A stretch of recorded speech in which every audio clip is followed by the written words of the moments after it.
um tema que eu tenho trabalhado por todo o Brasil. Eu trabalho com rádio de Teimoso, né? Eu sou radialista lá, eu coordeno um departamento de jornalismo dentro da Rádio CBN e dentro da Rádio Capital, lá de Cascavel. Mas o meu trabalho, a maior parte do tempo, eu estou palestrando, eu estou na estrada e falando sempre a respeito desse tema que trago para vocês aqui hoje também, que é família. É um tema muito caro para mim, é um tema muito importante para mim. Eu estudo essa instituição chamada família já há quase 20 anos, 18 anos e uns quebrados. E por que esse tema é tão caro? Por que esse tema é tão importante? Nos últimos 10 anos, mais ou menos nos últimos 10 anos, eu acompanhei, estudando esse tema, uma virada mundial. Psicologia, antropologia, a economia, a administração, vários setores da sociedade convergindo seus olhares juntos para essa instituição, para esse tema. O que se pensa lá fora hoje, eu estou falando a nível mundial, é preciso cuidar desse negócio aqui. É preciso que a gente pare, que a gente converse mais a respeito deste tema. E conversando com a Valquíria, conversando com o pessoal aqui da Copasul, logo nos primeiros contatos, né, entraram em contato para a gente começar a organizar este evento, e eu já percebi imediatamente que isso aqui estava no DNA da Copasul, né? As perguntas que eu faço, porque antes de elaborar uma palestra, antes de conversar e montar uma palestra, eu pergunto muito, eu quero saber o que está acontecendo lá do outro lado, o que eles estão querendo, né? E as perguntas que eu fazia e tudo que eu perguntava tinha um retorno importante. Essa empresa tem uma preocupação, e uma preocupação muito mais do que com lucro, muito mais do que com produtividade, uma preocupação em formação de gente, em preparação de um mundo melhor através da preparação das pessoas. Vocês percebem isso também aqui, não? Vocês que trabalham com a Copasul perceberam isso também? Foi o que eu pude entender de todos os recados que me mandaram enquanto a gente conversava a respeito disso. Eu vi um lema bastante interessante aqui: cooperando a gente conquista o mundo. Cooperativa, eu gosto muito de cooperativa porque tem tudo a ver com família, né?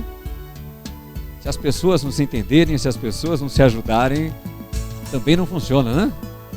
Exatamente como lá em casa, exatamente como dentro da família. Se não houver cooperação, se não houver auxílio mútuo, se não houver um preocupado com o outro, as coisas não funcionam, não é assim?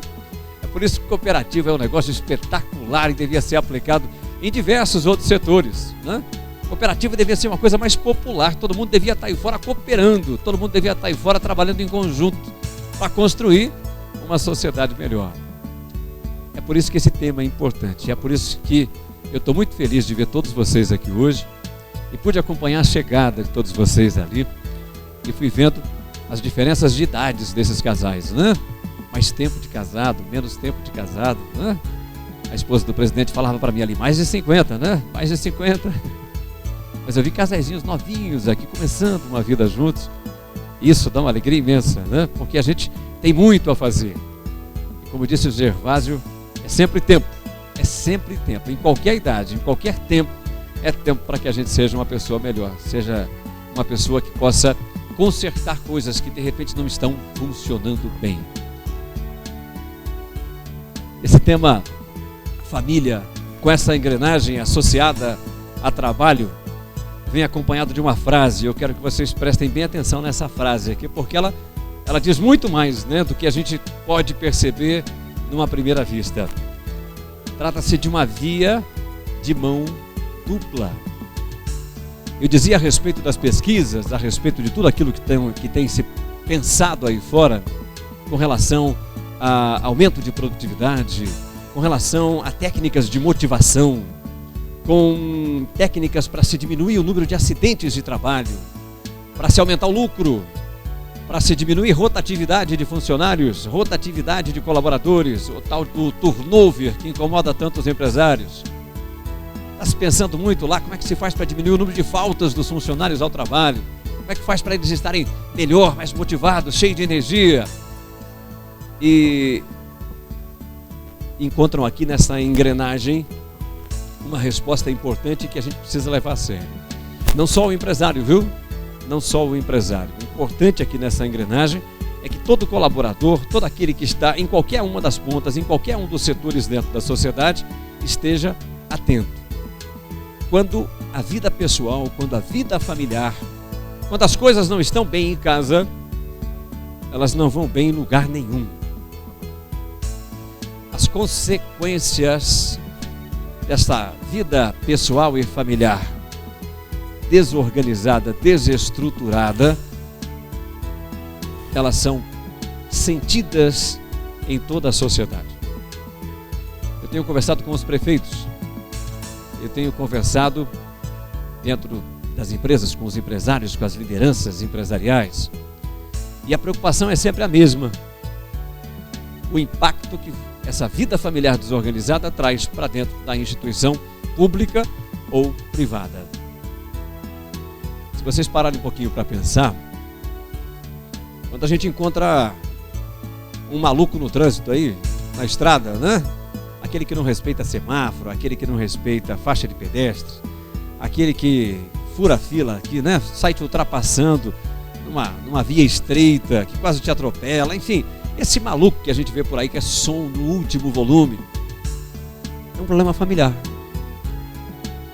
Faltou alguém em casa colocar ordem, né? Na cabeça desse rapaz, na cabeça desse cidadão. O que a gente costuma dizer é o seguinte, que mal educado, né? Cara mal educado, não é assim? Quando furam a fila no mercado, o que você diz? Mal educado, né? Não tem educação, não. Quem que tem a obrigação de educar? Onde é que foi o problema? O que aconteceu para que esse rapaz chegasse ao ponto em que está? Eu converso com os prefeitos a respeito de segurança pública. Os pesquisadores mundiais estão dizendo o seguinte, olha, já sem medo nenhum de errar, o que tem de bom e de mal na sociedade saiu de uma casa, saiu de uma família estruturada ou não. Uma Madre Teresa de Calcutá, um Fernandinho Beiramar, um João Paulo II, um Hitler, sei lá. Tudo saiu de uma casa, tudo saiu de uma família, todo mundo saiu de uma barriga. Nem que for por alguns minutos, alguns segundos, teve pai, teve mãe. A diferença foi a estruturação ou a desestruturação dessa casa, que transformou esse cidadão em alguém que faz bem para a sociedade ou alguém altamente nocivo, que causa um problema seríssimo e cria ali um círculo vicioso que nos atrapalha no nosso dia a dia. Segurança pública, trânsito, o que você imaginar dentro da nossa sociedade, dentro dessa organização, dentro dessa engrenagem que a gente tem aí dentro das nossas comunidades, dentro das nossas aldeias, tudo que você imaginar, pode pensar, e você vai perceber que ali está a consequência de uma estruturação ou desestruturação familiar. Vi uma pesquisa recente agora, o Brasil está no topo do ranking de professores que apanham dos seus alunos. Professores que apanham dos seus alunos. Os professores brasileiros estão lá no topo. Mas por que é que esses alunos batem nos professores? Chegam a este ponto de agressão física. Agressão verbal eles já não tem nem contando mais, né? Agressão física, já partem realmente para a pancada dentro de sala de aula. De onde é que estão vindo essas crianças? Que problema é esse? Educação com problema porque em casa a situação não vai bem. Dentro das empresas, eu acredito que está o maior foco de estudos. A maior preocupação hoje é a administração, o administrativo. Pessoal de RH, quem é que está de RH por aí? Já vai conseguir me dizer aí, mas com certeza, a dificuldade que se tem para conseguir pessoas para trabalhar. Mas espera lá, não tem uma crise de desemprego aí?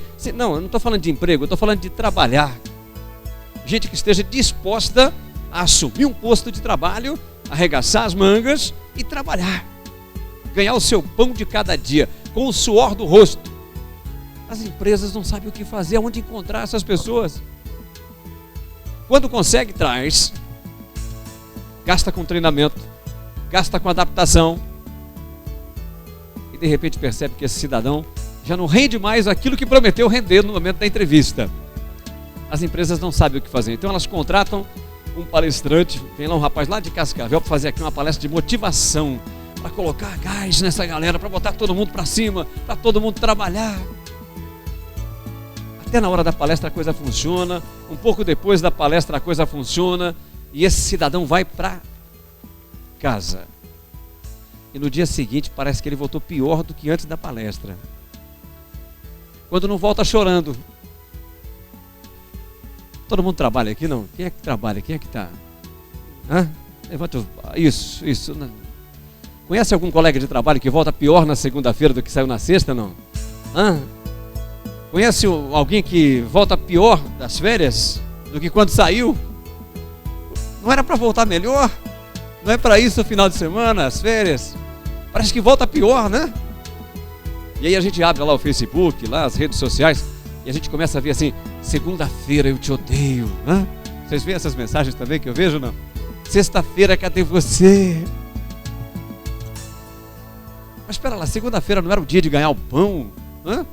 De me realizar profissionalmente, de encarar o meu trabalho, de fazer a coisa valer a pena, de ganhar o meu dinheiro para sustentar a minha casa. A segunda-feira é o pior dia da semana, né? Porque é o dia mais longe da sexta, eles dizem. Por isso que a segunda é o pior dia. Não? É tudo que a gente tem visto aí fora. E os empresários falam: mas espera lá, o que está acontecendo? O que é que acontece fora do ambiente de trabalho, depois das 5, depois das 6 da tarde? O que acontece com esse cidadão que às 8 horas ele volta nesse estágio, nesse estado? Eu atendo muito pessoal da construção civil. Eu estou atendendo o sindicato da construção civil no estado do Paraná, o Sinduscom. E então eu estou fazendo palestras dentro das obras. Estão lá construindo um prédio e adentro do prédio eles descem dos andaimes. A gente acha uma sala mais ou menos acabada, bota um telão lá, todo mundo de capacete, e a gente conversa lá naquele ambiente mesmo. Porque o problema na construção civil hoje: álcool, drogas, a coisa tá horrível lá. E eles me pedem que eu vá muito falar lá a respeito de família. Esses dias eu terminei uma palestra e me procurou um cidadão, já de uma certa idade, chamado Ayrton. E o seu Ayrton falou para mim assim: olha, você falou umas coisas bonitas aí, mas é difícil para aguentar a nega véia aí. Oi, rapaz, a nega véia não tá fácil não. Eu chego em casa, ela começa a falar e brigar, e ela não para de falar. E eu descobri um jeito, um remédio, né, João? Não é que remédio para isso? Eu estou começando a chegar mais tarde em casa. Se antigamente eu chegava logo depois das 6 ali, agora eu pego a minha bicicletinha e vou parando de bar em bar. Vou conversando com os meus amigos, sem pressa, jogo uma sinuquinha e vou indo. Quanto mais tarde eu chegar em casa, melhor. Falei: mas ela não está brigando mais agora? Ele falou: tá. Se ela já brigava quando eu chegava agora que eu estou chegando bem, piorou, né? Ela briga muito, mas eu estou bem anestesiado. Eu caio lá em qualquer canto, eu durmo e deixo ela falar. Eu falei: mas seu Ayrton, pelo amor de Deus, aí o senhor chega bêbado, aí o senhor não janta direito, o senhor dorme mal, o senhor briga com a mulher, e no dia seguinte o senhor vem trabalhar? Ele falou: claro, eu estou aqui, não falta não. Eu falei: mas seu Ayrton, o senhor sobe nesses andaimes aí, seu Ayrton? Ele falou: não, tá louco, rapaz, eu sou o homem que monta esses andaimes aqui. Eu falei: meu Deus do céu. Eu estava embaixo de um, eu falei: vamos conversar para cá, né? É lógico que vai ter uma consequência lá no trabalho, é lógico que as coisas vão estourar lá. E é claro que as empresas, aquelas que têm visão, as grandes corporações mundiais, as grandes empresas que têm visão, começaram a trabalhar, mas olha, de uma forma muito séria, essa questão família. Mas começaram a falar muito mais a respeito dessa questão família. E a pergunta para cada funcionário, a pergunta para cada colaborador, a pergunta que cada um deve se fazer todos os dias é: e a família, como vai?